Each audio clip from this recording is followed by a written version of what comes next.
সিপাহীজলা জেলার উন্নয়নমূলক কাজের পর্যালোচনা সভা কেন্দ্রীয় প্রতিমন্ত্রী জিতেন্দ্র সিং এর উপস্থিতিতে বৈঠক হয় বৃহস্পতিবার সিপাহীজলা জেলা শাসকের কনফারেন্স হলে। সভায় কেন্দ্রীয় প্রতিমন্ত্রী জিতেন্দ্র সিং ছাড়া উপস্থিত ছিলেন উচ্চশিক্ষামন্ত্রী কিশোর বর্মন, সিপাহীজলা জেলা পরিষদের সভাধিপতি সুপ্রিয়া দাসদত্ত, সিপাহীজলা জেলা শাসক ডক্টর সিদ্ধার্থ শিব জয়সওয়াল, বিধায়ক অন্তরা সরকার দেব, বিধায়ক মানব দেববর্মা, বিধায়ক বিশ্বজিৎ কলি, বিধায়ক তফাজ্জল হোসেন, এমডিসি উমাশঙ্কর দেববর্মা সহ বিভিন্ন লাইন ডিপার্টমেন্টের আধিকারিকরা। বৈঠকে ছিলেন 3টি মহকুমার মহকুমা শাসক, 7টি ব্লকের ব্লক সমষ্টি উন্নয়ন আধিকারিক ও পর্যালোচনা সভায় জেলার বিভিন্ন জায়গায় চলমান উন্নয়নমূলক কাজ ও আগামী দিনের কাজের রূপরেখা সহ বিভিন্ন বিষয়ে আলোচনা হয়েছে।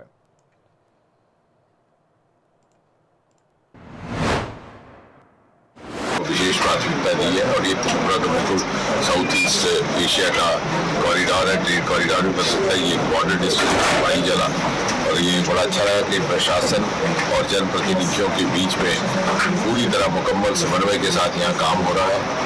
यहाँ पर लखपति दीदी जैसी योजनाओं ने भी बहुत प्रोत्साहित होकर के लोगों ने उनको अपनाया है।